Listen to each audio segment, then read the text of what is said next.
Bom dia a todos e obrigado por aguardarem. Sejam muito bem-vindos à videoconferência de divulgação dos resultados do primeiro trimestre de 2025 da CEMIG. Destaco aqueles que precisarem de tradução simultânea, que temos essa ferramenta disponível na plataforma. Para acessar, basta clicar no botão Interpretation, através do ícone do globo na parte inferior da tela e escolher o seu idioma de preferência, português ou inglês. Para aqueles ouvindo a videoconferência em inglês, há a opção de desligar o áudio original em português, clicando em Mute Original Áudio. Informamos que esta videoconferência está sendo gravada e será disponibilizada no site de RI da companhia, ri.cemig.com.br, onde se encontra disponível o material completo da nossa divulgação de resultados. É possível fazer o download da apresentação também no ícone de chat, inclusive em inglês. Durante a apresentação da companhia, todos os participantes estarão com o microfone desabilitado. Em seguida, daremos início à sessão de perguntas e respostas. Para fazer perguntas, clique no ícone Q&A na parte inferior de sua tela e escreva sua pergunta para entrar na fila. Ao ser anunciado, uma solicitação para ativar o seu microfone aparecerá na tela e, então, você deve ativar o seu microfone para fazer perguntas. Orientamos que as perguntas sejam feitas todas de uma única vez. Neste momento, gostaríamos de passar a palavra para Carolina Sena, Superintendente de Relações com Investidores. Carolina, pode prosseguir, por favor? Bom dia a todos. Meu nome é Carolina Sena, Superintendente de Relações com Investidores da CEMIG.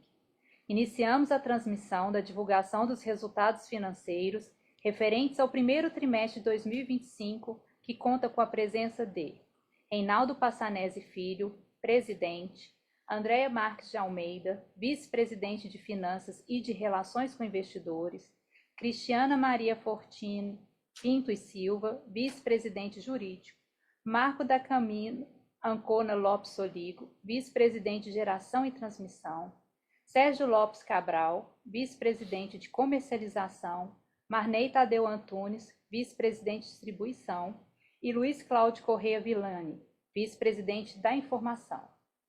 Para as considerações iniciais, passamos a palavra para o presidente Reinaldo Passanezi Filho. Muito bom dia a todos e a todas. Sejam muito bem-vindos à nossa conferência de resultados do primeiro trimestre de 2025. Acho que é mais um trimestre que a gente apresenta, como está destacado aqui, né, resiliência e resultados sólidos, né? Efetivamente, há alguns impactos na comercializadora. Depois a Andréia vai estar comentando isso com mais detalhes, mas acho que é importante destacar aqui, né, um EBITDA de 1,8 bilhão de reais, um EBITDA muito expressivo, né, que vem de resultados positivos em todos os segmentos, né, exceção da comercialização, um lucro líquido também de 1 bilhão de reais, né, seguimos aqui como um forte pagador de dividendos, estamos falando de JCP, né, juros sobre capital próprio de 540 milhões, e também um evento muito importante para o financiamento do nosso programa de investimentos, que são as debêntures, né, uma emissão aí de 5 bilhões de reais de debêntures. Mas acho que o que eu queria destacar aqui quero destacar um pouco os nossos mantras, né? Eu acho que aqui, assim, a nossa direção, para mim, é realizar o maior programa de investimentos da história da companhia. A gente vai ver, né, o CAPEX, né, o programa de investimento, continua subindo. Está aqui, ó, crescemos 6 vezes o investimento desde 2018, né? Acho que é um número realmente muito expressivo. Saímos aí de 950 milhões de investimento em 2018 para 5 bilhões e 700 em 2024, com previsão de chegar a 6,3 bilhões em 2025. E é o que a gente vem mostrando, né? O investimento crescendo 18% de 24 para 25. Acho que, como todo mundo sabe, esse investimento terá a sua maturação na revisão tarifária Então, a gente vai enxergar os resultados financeiros desse investimento após a revisão tarifária, que é 28, né, Carol? Isso. Que é 28.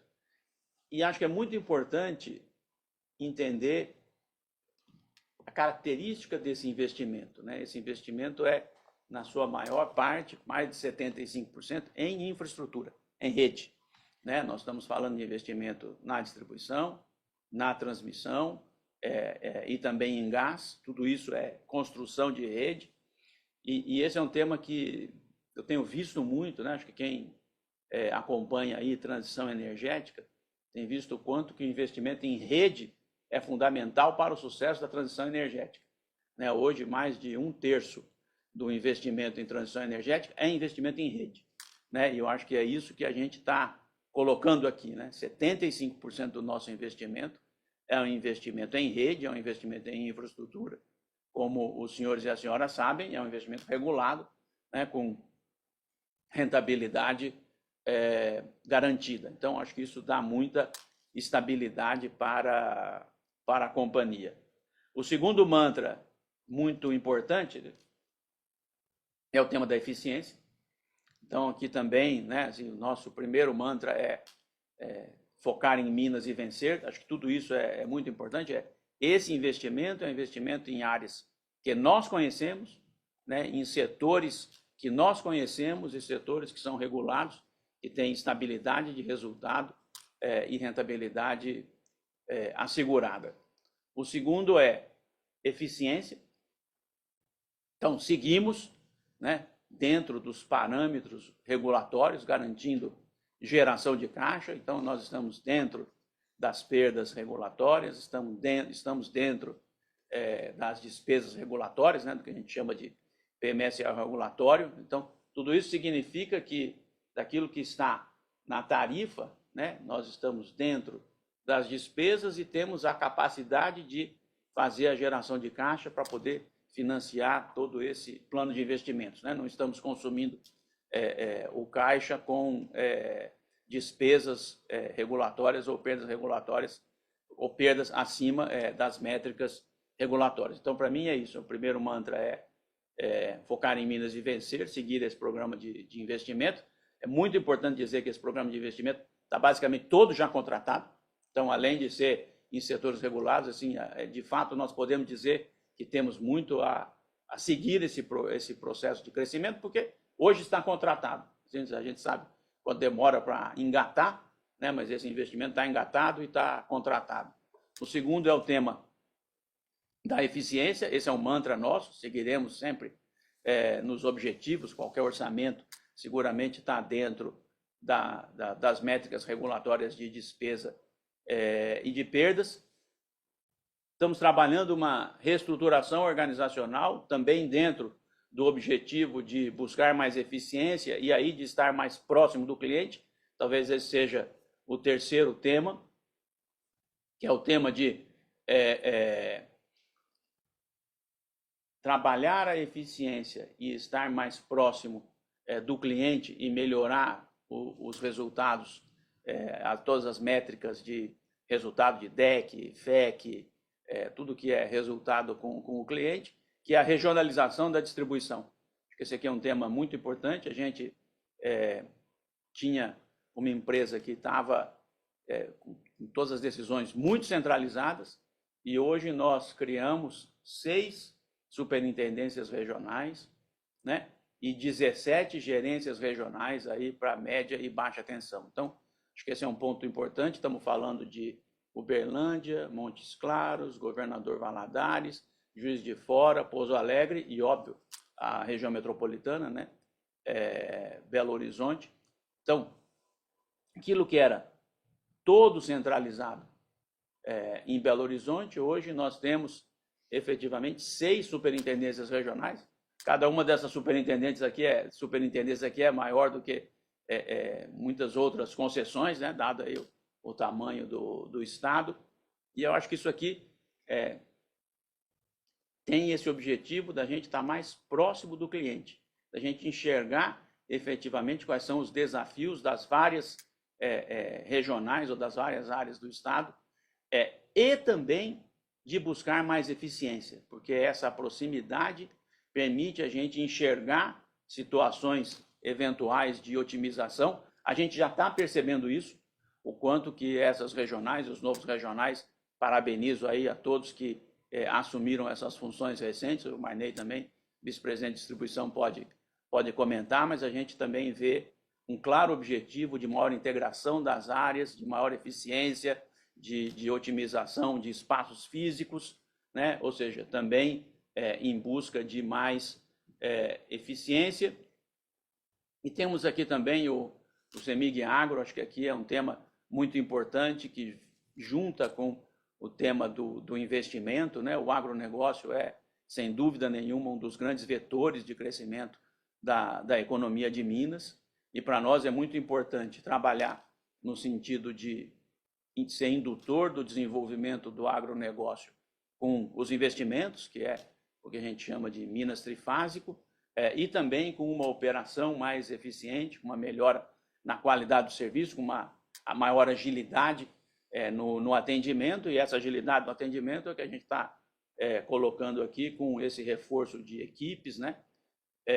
Com várias novas unidades, com 228 novos eletricistas, tudo isso com esse objetivo muito claro de buscar uma maior proximidade com o cliente. Então, acho que é muito importante que contar com esses mantras, né? Que é o mantra do focar em Minas e vencer, de efetivamente realizar um programa de investimento prudente, mas ao mesmo tempo muito ambicioso, de sempre buscar as métricas de eficiência regulatórias e ir além com métricas, inclusive, superiores às regulatórias, de estar melhorando o nosso atendimento ao cliente. E eu quero incluir mais um outro, que é o tema da inovação e da modernização. Então, até dentro aí desse comentário sobre a reestruturação organizacional da empresa, né? Nós temos aqui a criação da regionalização e temos também aí a criação de uma vice-presidência de tecnologia de informação. Quero parabenizar aqui o Luiz Cláudio Villani, nosso novo vice-presidente de tecnologia de informação, e que também dá o tom do quanto que nós estamos investindo do ponto de vista de buscar mais inovação, de buscar mais modernização, né? Estamos aí trazendo um novo ADMS, um novo SAP S/4HANA, muito avanço de digitalização, e acho que isso vai melhorar muito essa integração entre TI e TO, e trazer mais automação, trazer mais simplificação e, portanto, trazer mais eficiência e, ao mesmo tempo, qualidade de serviço. Acho que quando a gente fala de TI, tem essa situação meio maravilhosa, né? Que a gente consegue ser mais eficiente e melhorar a prestação de serviço, que às vezes as duas coisas aí não andam exatamente na mesma direção, né? Então, muito bem-vindo, Villani, e eu complemento com isso. Acho que esses são os mantras que a gente tem que sempre enfatizar e que são a nossa diretriz, né? A nossa estratégia, e acho que essa estratégia vem se consolidando aí ao longo desses últimos anos, uma transformação muito grande da companhia. Também parabenizo a todo mundo aí da área de participações, né, pelo processo muito importante de desinvestimentos que a empresa fez, e agora, né, nesse novo caminho, criando a vice-presidência de tecnologia de informação e dando a nova cara no sentido de buscar mais inovação e modernização. Acho que esses são os comentários iniciais que eu gostaria de fazer. Passo aqui a palavra para a Andréia, para falar aqui, né, esse é um número maravilhoso aqui, né, Andréia? Só 5 bilhões de debênture, e estamos à disposição depois para a sessão de perguntas e respostas. Obrigada, Reinaldo. Bom dia a todos. Muito feliz de estar aqui com vocês. E, claro, falar da nossa emissão, que foi aí um sucesso. A gente, no primeiro TRI, fez só aquelas duas partezinhas de cima, que foi a emissão de 2,5 bi na CEMIG-D e 625 milhões na CEMIG-GT. Na época, obviamente, da emissão, a gente se compara com os nossos peers, e a gente, de fato, conseguiu emitir bem abaixo dos nossos peers e muito próximo ao soberano, né? Então, acho que isso é um marco muito, muito relevante para nós. A gente ficou muito feliz, a gente teve uma demanda extraordinária, mais de 2,5 vezes o nosso book, e por isso a gente foi capaz de fazer a emissão de baixo, né, que está aqui sinalizada, que foi um retap. A gente teve a oportunidade, por conta dessa demanda, de fazer uma emissão adicional de 1,9 bi, que não está nesse trimestre, a gente só está mostrando ela aqui. Ela aconteceu em abril, e na qual a gente conseguiu, inclusive, reduzir ainda um pouco mais a taxa da emissão da D de 7 anos. Né? Então, a gente conseguiu evoluir ainda mais. O prazo da dívida, isso ajudou nessa emissão toda a alongar o prazo da nossa dívida, que sai de 4,8 para 5,5 anos, e alguns marcos relevantes que a gente permaneceu com o rating AAA emitido pela Fitch, e também essa é mais uma debênture considerada uma debênture sustentável verde, que é um orgulho para nós todos. Entrando no resultado, o Reinaldo já falou um pouco, mas a evolução que a gente teve de uma queda de 9% no EBIT, ela foi principalmente pelo efeito que a gente observou, né, da diferença de preço de submercado na comercializadora, que teve um impacto em torno de 133 milhões. Né? Além disso, a gente já esperava uma redução das margens da comercializadora, então teve uma queda adicional do EBITDA por conta das margens da comercializadora. E a gente teve, claro, assim, a gente vai começar a ver isso ao longo do ano, um evento não recorrente de 2024, por exemplo, uma venda de PCHs no ano de 2024, em torno de 43 milhões, não aconteceu no ano de 2025.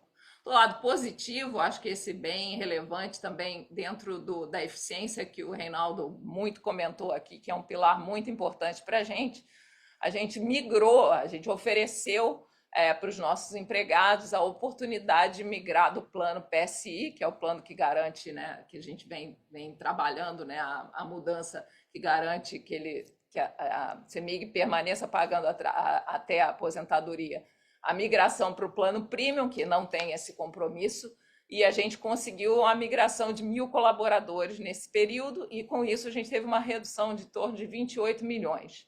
A gente já abriu uma nova janela, que não está registrada aqui, porque vai vir no próximo trimestre, onde mais de 700 colaboradores migraram também, colaboradores ativos. Hoje, a gente deve ter em torno de 24% de todos os nossos empregados ainda permanecendo nesse plano antigo que a gente chama de PSI.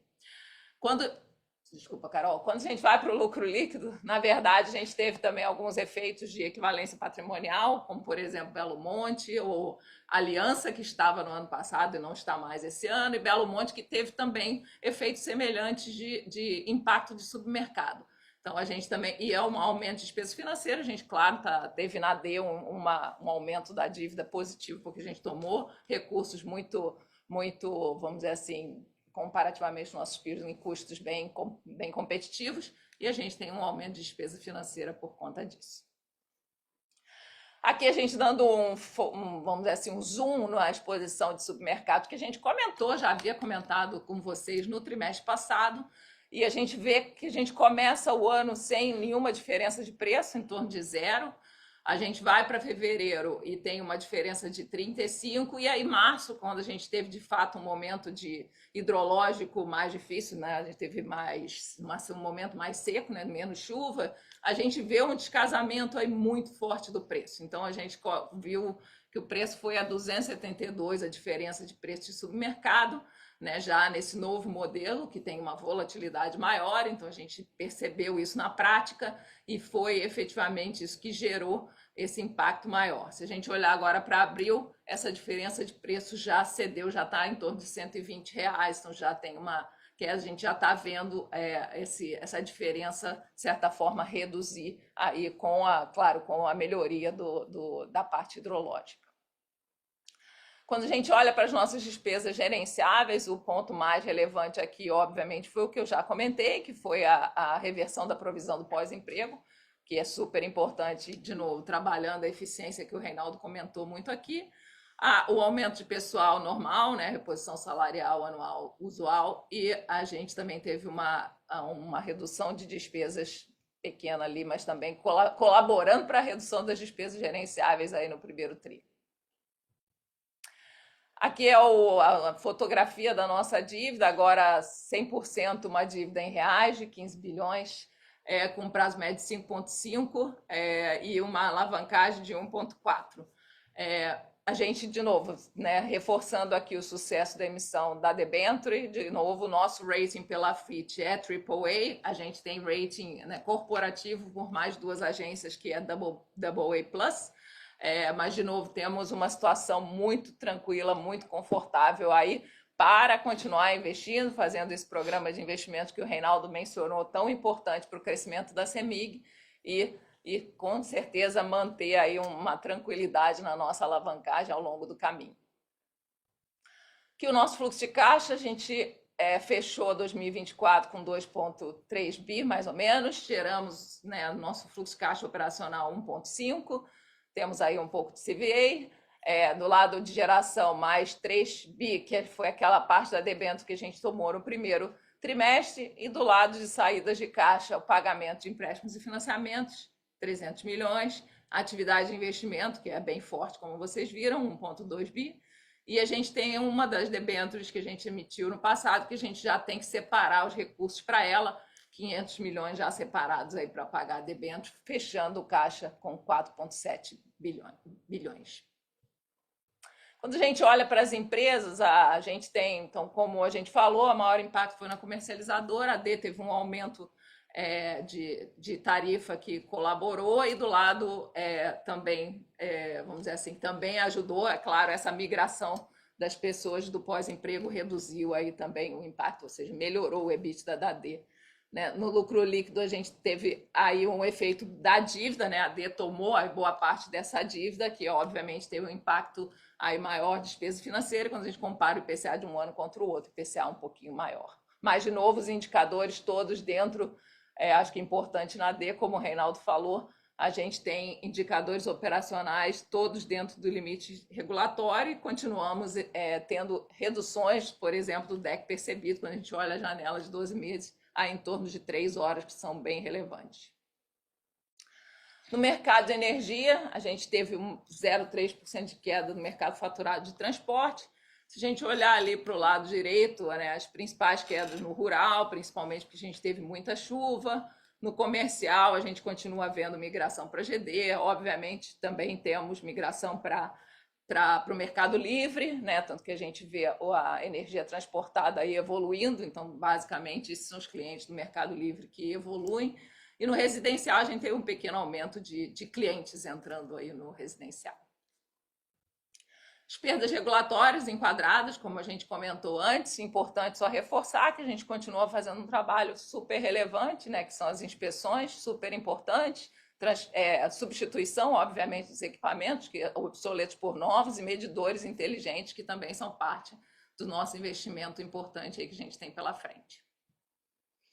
Na GT, como eu comentei já originalmente, a gente teve um efeito não recorrente no ano de 2024, foram vendas de PCHs em torno de 43 milhões, aí o principal efeito de queda aí. E no lucro líquido, no ano passado, obviamente, a GT era que tinha aquele bond em dólares, né? A gente não tem mais o bond, a gente fez o repagamento, então ela tem um efeito menor, e a gente também teve menor resultado com equivalência patrimonial. Aí, claro, o tema de Aliança e de Belo Monte aqui, na GT. A Gasmig, a gente teve uma redução aí de volume vendido, praticamente, que foi o efeito aí do EBITDA e do lucro líquido. Ela continua com o seu plano de investimento aí sendo bem executado. A gente imagina que esse projeto imaginamos que ele vai estar concluído até o fim do ano. Aqui, de novo, o snapshot, só é importante mostrar que do trimestre a gente vê que, de fato, o maior efeito foi na comercialização, em torno de 212 milhões de impacto no EBITDA, os 133 efetivamente submercado, e um pedaço pela diferença, de fato, de margem que a gente já esperava de um ano contra outro, a gente já tinha essa expectativa de redução de margem dos contratos, e os demais segmentos todos efetivamente evoluindo positivamente, que essa é a beleza do nosso portfólio diversificado, e a resiliência aqui, como o Reinaldo comenta. E é isso que a gente tem para hoje. Muito obrigado pela atenção de vocês, e agora a gente passa para o Q&A. Bom, então dando sequência, né, agora começaremos a sessão de perguntas e respostas. Lembrando que para fazer perguntas, você deve clicar no ícone Q&A na parte inferior da tela e escrever a sua pergunta para entrar na fila. Ao ser anunciado, uma solicitação para ativar seu microfone aparecerá na tela e, então, você deve ativar seu microfone para fazer perguntas. Solicitamos, por gentileza, que as perguntas sejam feitas todas de uma vez. Nossa primeira pergunta é do analista sell-side Vitor Cunha, do Itaú BBA. Por favor, Vitor, faça a sua pergunta. Bom dia, pessoal. Bom dia, Carol. Obrigado pela oportunidade. Minha pergunta, olhando aqui para o balanço energético apresentado pela companhia, né, a gente observou aqui um aumento na posição short, principalmente para os próximos anos. Vocês poderiam compartilhar um pouco com a gente qual foi o racional por trás dessa decisão, especialmente aqui durante um período de pressão altista para preços, né, dado a recém-adoção do New Wave híbrido e dos novos parâmetros de aversão a risco, e também tudo que as renováveis vêm passando, né, acho que seria razoável assumir aqui um custo marginal de expansão talvez mais alto do que a gente tem hoje. Só para pegar uma visão de vocês mesmo em relação a essa decisão, qual foi o racional por trás e perspectiva para preços de energia aqui olhando para frente. Obrigado mais uma vez. Obrigado, Vitor. Quem irá responder a nossa pergunta, a sua pergunta, é o vice-presidente de comercialização, Sérgio Lopes Cabral. Por favor, Sérgio.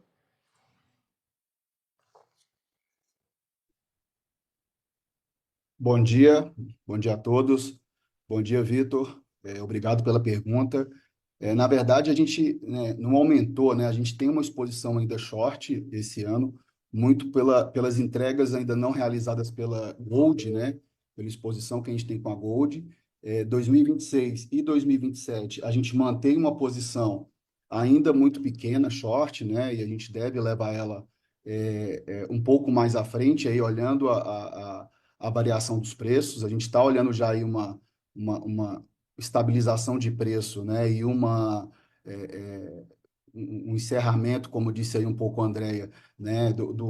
Desse efeito de submercado, né? Mas a nossa orientação aqui não é aumentar a exposição, né? A gente tentar aí trabalhar ela com o mínimo possível, né? E observando aí essas alterações e essas oscilações de preço.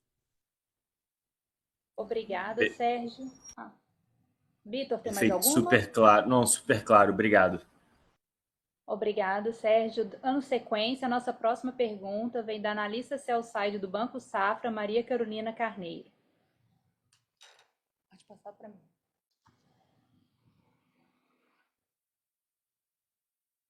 Oi, pessoal, bom dia. Obrigada pelo call e oportunidade. São duas perguntas. A primeira, ainda no que vocês detalharam, André e Reinaldo, na parte de busca de eficiência, nesse trimestre a gente já viu, como vocês comentaram, o impacto inicial da migração do plano de saúde, né? Se vocês puderem passar um pouquinho do que a gente pode esperar para os outros trimestres. Você até comentou, né, André, que abriram aí uma nova janela para adesão, mas para a gente poder entender como é que vai evoluir esses impactos ao longo do ano. E a segunda pergunta é ainda dentro da trading, né? É mais para entender se dentro da janela de 2025 vocês conseguiram ou estão buscando alguma forma de mitigar o impacto do submercado, né? A gente está observando ainda descolamento de preço em alguns momentos, não com a mesma magnitude de março, mas ainda com alguma força, mas para entender se a empresa está buscando aí de alguma forma fazer a redução, mitigar esses impactos para os próximos trimestres do descolamento de preços de supermercado. Obrigada. Para responder a pergunta relacionada ao plano de saúde, quem irá responder é a Andréia Almeida, nossa vice-presidente de Finanças e Relações com Investidores. Por favor, Andréia.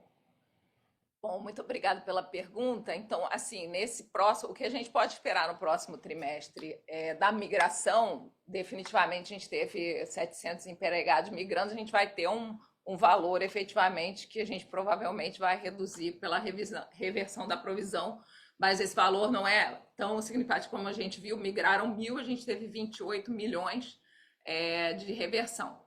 Quanto à provisão como um todo, a gente tem sim, claro, a gente está negociando com os nossos sindicatos para fazer um acordo, e na medida que esse acordo é finalizado, a gente poderá ter. Isso aí não tem prazo para acontecer, então, de fato, isso não, a gente não pode dizer quando isso vai acontecer nem valor, porque, de fato, ainda é uma incógnita que a gente ainda não tem como definir claramente, tá? Respondendo já da trading, acho que eu já posso antecipar, a gente, claro, vem olhando instrumentos de mitigação para o ano corrente. Primeiro, assim, para o ano corrente, os instrumentos, obviamente, dada a diferença de preços, são muito caros, né? E agora, claro, se a gente tiver a oportunidade de clientes comprando na região, obviamente, onde a gente tem a produção, a gente vai estar fazendo. Então, sim, olhando, a gente está sempre olhando, mas a gente tem que encontrar um preço que seja razoável. O que a gente está olhando também é a evolução do que vem acontecendo e da possibilidade também da ONS diminuir, vamos dizer assim, o conservadorismo e viabilizar a transmissão maior do Nordeste para o Sudeste, que poderia ajudar efetivamente esses preços a diminuir essa diferença entre os supermercados. Então, isso tudo, obviamente, faz parte todo um estudo que a gente vem fazendo dentro de casa sobre o ano corrente. Obrigada, Tá certo. André. Obrigada, pessoal. Obrigada, Andréia, pelas respostas. Não havendo mais perguntas, nós encerraremos a sessão de... Vitor, apareceu mais uma. Então, Vitor, analista seu site da Genial Investimentos. Abre o seu microfone, por favor, possa fazer sua pergunta. Bom dia a todos, obrigado pela...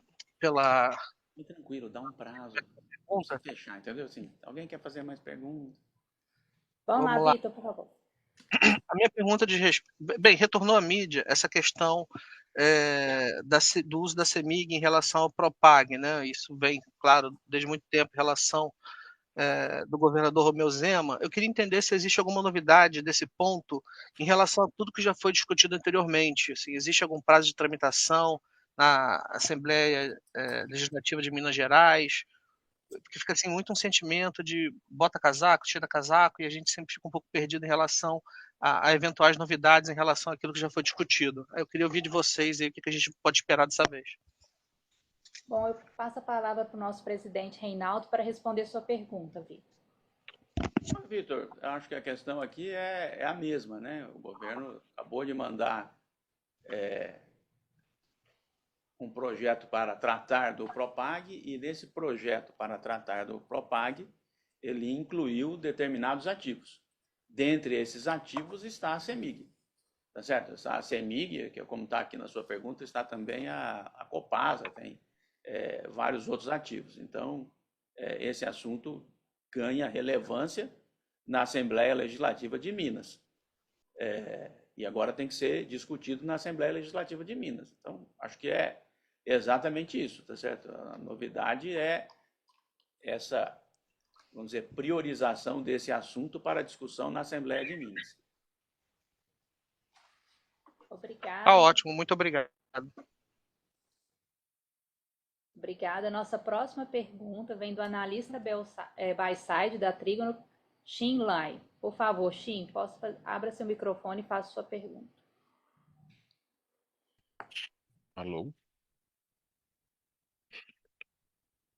Estamos te ouvindo. Eu gostaria de saber se haverá alguma mudança na política de dividendos da empresa, né? E em termos de payout, o que vocês estão pensando aí para 2025? Obrigado. Obrigada, Xin. Quem irá responder a sua pergunta é a vice-presidente de Relações com Investidores, Andréa Almeida. Obrigada, Xin, pela sua pergunta. Na verdade, a gente não espera nenhuma mudança na política de dividendos, a gente vai continuar pagando 50% do lucro. E, claro, assim como você observou nos anos anteriores, né, quando houveram eventos não recorrentes, a gente foi capaz de pagar, mesmo que não gerasse em caixa, a gente foi capaz de pagar dividendos também. Então, assim, é prática, isso se acontecer, vai acontecer também esse ano, mas a gente mantém a nossa política de 50% do lucro líquido. Que está no estatuto, né? Que está no estatuto.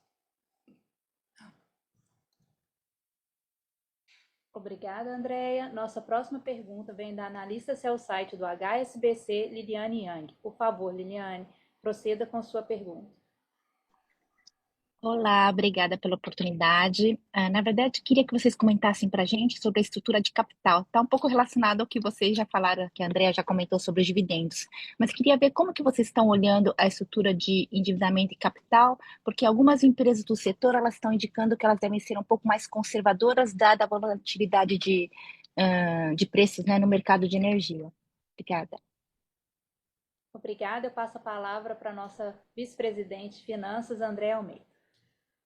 Muito obrigada pela pergunta. Na verdade, eu acho que a CEMIG já estava sendo conservadora, né? Então a gente está com uma baixa alavancagem.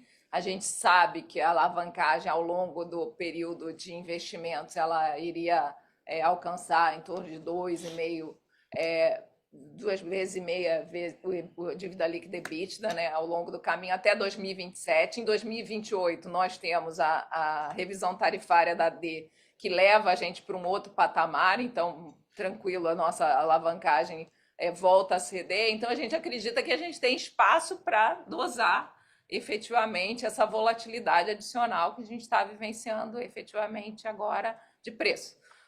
A princípio, eu acho que a gente, em relação aos demais, talvez a gente estivesse já numa situação mais conservadora. Só para acrescentar. Verdade. Perdão, aqui acrescentando. Acho que a gente não... o resultado nosso é de muita resiliência, né? Então, Exato, acho que é um pouco o que a gente está trazendo esse trimestre, é um resultado resiliente, né? A despeito aí do comentário da volatilidade, acho que a gente também comentou aqui o nosso objetivo de buscar diminuir essa exposição ao risco, tá certo? Então, acho que as duas coisas, em princípio, caminham no sentido da gente não precisar fazer qualquer alteração na política de distribuição de dividendos, ou mesmo no nosso plano de investimentos. A gente segue com o plano de investimentos e segue com a política de distribuição de dividendos nos mesmos prazos. Aproveitando aqui, acho que a próxima pergunta, viu, que eu estou lendo aqui, nos mesmos prazos usualmente trabalhados pela companhia. Perfeito, obrigada. Obrigada, Reinaldo. Caso alguém gostaria de fazer mais alguma pergunta, por favor, faça a sua pergunta, escreva seu nome no nosso chat.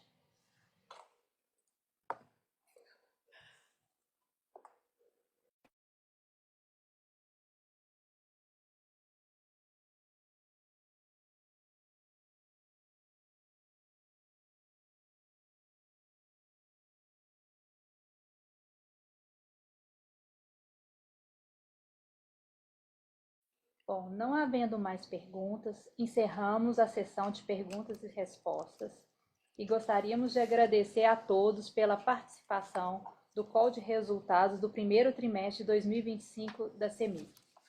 Tem a minha. A Superintendência de Relações com Investidores... Carol, faz a dele. Ele achou que não foi respondida.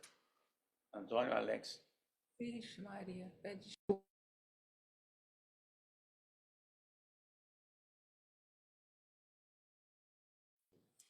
A Superintendência de Relações com Investidores está à disposição para responder as demais perguntas e dúvidas em questão. Muito obrigada aos participantes e tenham um ótimo dia. Caso tenha alguma pergunta adicional, o nosso site e o nosso mail está à disposição para enviarem as perguntas e nós responderemos. Obrigada a todos e um bom dia.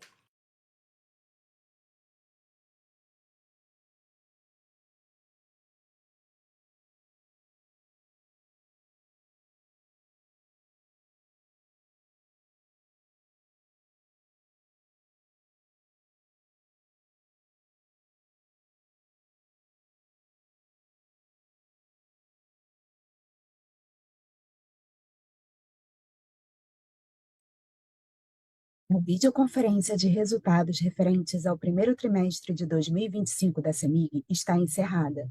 A Superintendência de Relações com Investidores está à disposição para responder as demais dúvidas e questões. Muito obrigados aos participantes e tenham um bom dia.